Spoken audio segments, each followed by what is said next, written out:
Welcome to The Explainer. Today, we're going to dig into the foundational wisdom from Y Combinator's legendary first lecture on starting a startup. We're cutting right through the hype to get to what it really takes to build something that matters. Okay, so let's just start with a major dose of reality. You've got this quote here from Dustin Moskovitz, who co-founded Facebook and Asana, so he knows a thing or two. And he's warning us all that, Hollywood and the press, they love to make entrepreneurship look like this big romantic adventure. The truth? It's really not. And understanding what you're really signing up for, well, that's step number one. All right, so what are those big, common, and totally wrong reasons people think they want to start a company? Let's break down the myths versus what actually happens. Let's just rip the Band-Aid off, shall we? The myth is that it's all so glamorous, parties and big moments of genius. The reality?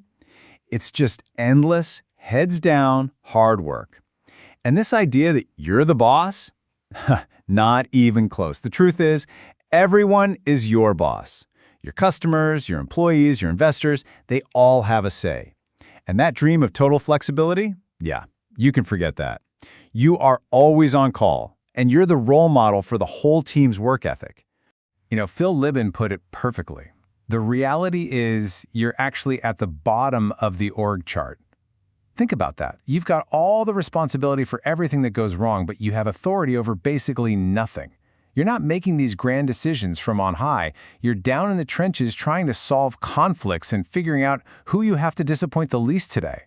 So, if it's not for the glamour, not to be the boss, not for the flexibility, why on earth would anyone put themselves through this?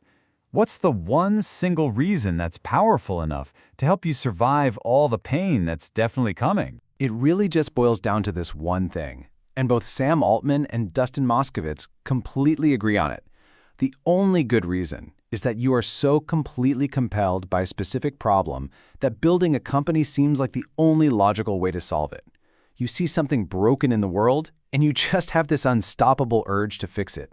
The passion has to be for the problem, you see. The startup is just the vehicle. Y Combinator actually has a name for this. They call it the you can't not do it principle. And it's got two parts. First, there's that internal drive, right? A passion that's so deep you feel like you have to do something about it. And then there's the external part, this belief that the world actually needs you to do it because the idea is that important and you're the right person for the job. Okay, so we've got the why sorted out. Now let's jump into the what, the idea itself. And honestly, this is where the advice starts to sound a little crazy. Sam Altman says that startup success really rests on 4 pillars: a great idea, product, team, and execution. And yeah, eventually you're going to need all 4. But at the very beginning, everything, and I mean everything, hinges on those first 2. So let's focus there, because that's where people get tripped up the most. So here it is, the million-dollar question. How do you actually find one of these world-changing ideas? Well, the answer is probably not what you're expecting. You actually start by looking for an idea that, on the surface, looks kind of bad. I know, it sounds nuts, right? But think about it. If an idea sounds obviously amazing, you can bet that huge companies with tons of resources are already all over it. The truly great ideas, they're often hiding in plain sight, looking just unappealing enough to scare everyone else away. I mean, just look at the history here. Google, they were like the 13th search engine to come along. Facebook was maybe the 10th social network, and it was just for college kids with no money. And Airbnb, seriously, their big idea was to convince people to sleep on air mattresses in strangers' living rooms. They all sounded either pointless or completely insane, and that's what gave them the room they needed to grow. Like Sam Altman says, you want to sound crazy, but you want to actually be right. That's the sweet spot.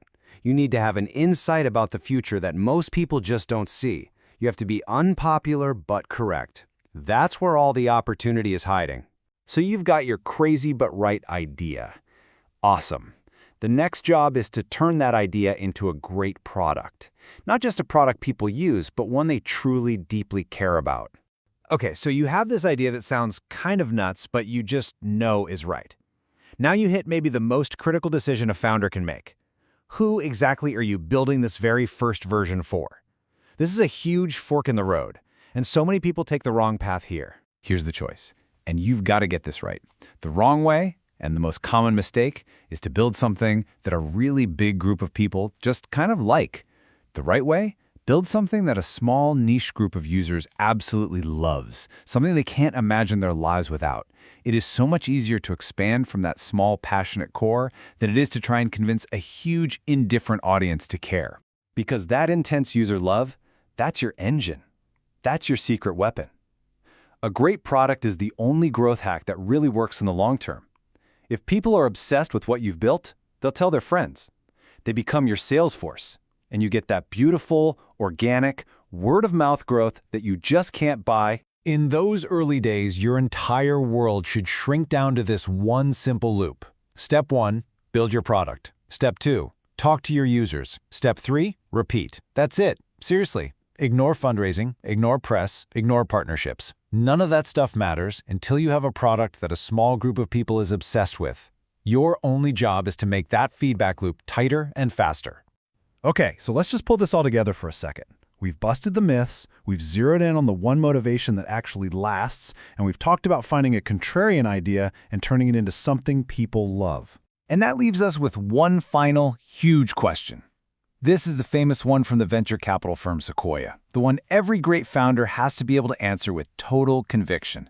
Why now? What has fundamentally changed in the world to make this the perfect moment for your idea? Why wasn't it possible 2 years ago? And just as important, why might it be too late in 2 years? If you can nail the answer to that question, you might really be onto something big.